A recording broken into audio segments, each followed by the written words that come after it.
我是海燕，营养师。燕麦低糖低热量，是很好的轻食代餐。除了直接吃，还可以拿它和大虾搭配做成燕麦虾球，酥脆鲜香，很受小朋友的欢迎。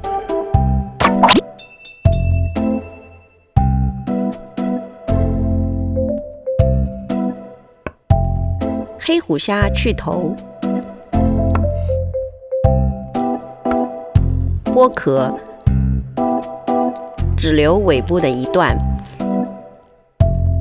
片开虾背至2/3处，去除虾线，这样炸的时候才会是一颗漂亮的虾球。加姜丝、料酒、生抽、盐、糖抓匀，腌制入味。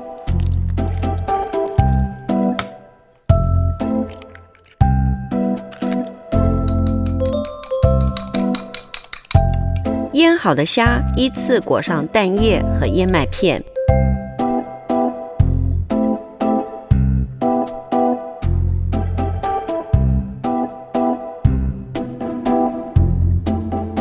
等油锅烧热，插入筷子，看到周围出现细小的气泡，就可以放入虾球。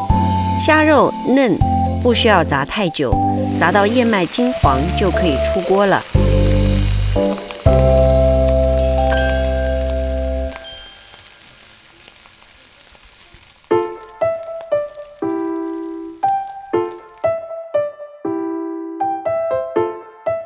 盛盘后用香菜点缀，色香味美，燕麦虾球就做好了。